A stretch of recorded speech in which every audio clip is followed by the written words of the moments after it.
ओम शांति।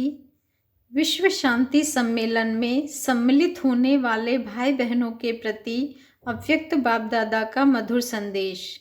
विश्व शांति सम्मेलन में सम्मिलित होने वाले भाई बहनों के प्रति अव्यक्त बाप दादा का मधुर संदेश गुलजार बहन द्वारा। सदा की रीति प्रमाण आज जैसे ही मैं वतन में पहुंची तो बाप दादा बहुत मीठी नज़र से दृष्टि द्वारा सर्व बच्चों को याद प्यार दे रहे थे। बाबा की दृष्टि से आज ऐसे अनुभव हो रहा था जैसे अति शांति, शक्ति, प्रेम और आनंद की किरणें निकल रही हों। ऐसी रूहानी दृष्टि जिससे चार ही बातों की प्राप्ति हो रही थी। ऐसे लग रहा था जैसे हम बहुत कुछ पा रहे हैं। ऐसे बाप दादा ने हम सभी बच्चों का स्वागत किया और बोले, बच्ची सभी की याद लाई हो? मैंने कहा, याद तो लाई हूँ बाबा, लेकिन सबके आह्वान का संकल्प भी लाई हूँ। तो बाबा बोले, इस समय तो मेरे इतने प्यारे बच्चे जो भी आए हैं, जानने के लिए आए हैं, ऐसा भी दिन आएगा जो फिर मिलने के लिए आएंगे। बाप दादा ने सभी बच्चों का दृश्य वतन में रहते हुए भी सदा देखते रहते हैं। ऐसा कहते बाबा ने एक दृश्य दिखाया, जैसे भारत देश में भक्त लोग मंदिरों में शिवलिंग की प्रतिमा बनाते हैं, ऐसे वतन में भी एक प्रतिमा दिखाई दी, लेकिन उस प्रतिमा का गोल आकार था और उस गोल आकार में अनेक चमकते हुए हीरे चारों ओर नजर आ रहे थे। उन चमकते हुए हीरों पर 4 प्रकार की लाइट पड़ रही थी। एक रंग था सफ़ेद, दूसरा हरा, तीसरा हल्का ब्लू और चौथा था गोल्ड। थोड़े समय में वह लाइट शब्दों में परिवर्तित हो गई, शब्दों में बदल गई। सफ़ेद लाइट के अक्षरों से लिखा था शांति और दूसरे पर उमंग, तीसरे पर उत्साह और चौथी लाइट से सेवा।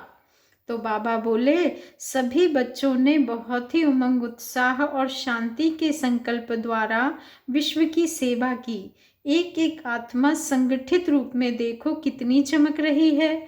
फिर बाबा ने कहा, मेरे बच्चे मुझे यथाशक्ति जान पाए हैं, फिर भी हैं तो मेरे ही बच्चे। मेरे सभी मीठे मीठे बच्चों को याद प्यार देना। जो भी बच्चे आए हैं, सबके मुख से यह आवाज़ तो निकलती है कि हम अपने घर में आए हैं। बाप दादा बच्चों की यह आवाज़ सुनकर मुस्कुराते हैं। जब बच्चे घर में आए हैं तो पूरा अधिकार लेने आए हैं या थोड़ा सा? तो बाबा ने कहा, सागर के किनारे पर आकर गागर भरकर नहीं जाना, लेकिन मास्टर सागर बनकर जाना। क्या कहा बाबा ने कि सागर के किनारे पर आकर बच्चे गागर भरकर नहीं जाना, लेकिन मास्टर सागर बनकर जाना। खान पर आकर 2 मुट्ठी भरकर नहीं जाना। फिर बाप दादा ने 3 प्रकार के बच्चों को 3 प्रकार की सौगात दी।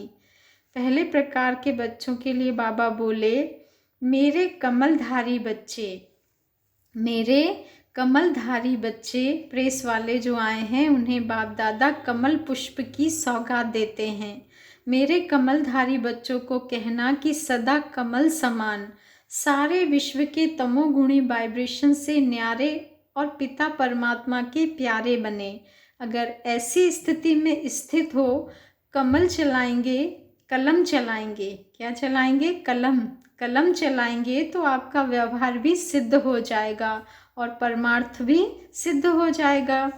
दूसरे बच्चों के लिए बाबा बोले, VIP बच्चे जो भी आए हैं, उन्हों को बाबा ने सिंहासन नहीं लेकिन हंस आसन दिया है।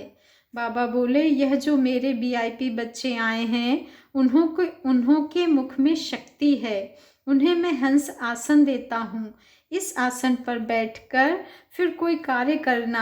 हंस आसन पर बैठने से आपकी शक्ति, आपकी निर्णय शक्ति श्रेष्ठ होगी और जो भी कार्य करेंगे उसमें सफलता होगी। जैसे कुर्सी पर बैठकर कार्य करते हो, वैसे बुद्धि इस हंस आसन पर रहे तो लौकिक कार्य में भी आत्माओं को स्नेह और शक्ति मिलती रहेगी। तीसरे प्रकार के बच्चों के लिए बाबा बोले, सरेंडर सेवाधारी बच्चों को बाप दादा ने एक बहुत अच्छा लाइट के फूलों का बना हुआ हार दिया। हर एक लाइट पर कोई ना कोई दिव्य गुण लिखा था, जो बाबा बोले, ये मेरे बच्चे सर्वगुण धारण करने वाले गुणमूर्त बच्चे हैं। सभी बच्चों ने एक बल एक मत होकर जो यह बेहद की सेवा की है, उसके रिटर्न में बाप दादा यह दिव्य गुणों की माला सभी बच्चों को सौगात रूप में देते हैं। और लास्ट में कहा, सभी बच्चों को बाप दादा के यही महावाक्य सुनाना कि सदा खुश रहना, खुश नसीब बनना और सर्व को खुशी के वरदानों से, खजानों से संपन्न बनाते रहना। ऐसे मधुर महावाक्य सुनाते, याद प्यार देते और लेते मैं अपने साकार वतन में पहुंच गई। अच्छा, ओम शांति। शुक्रिया बाबा, शुक्रिया।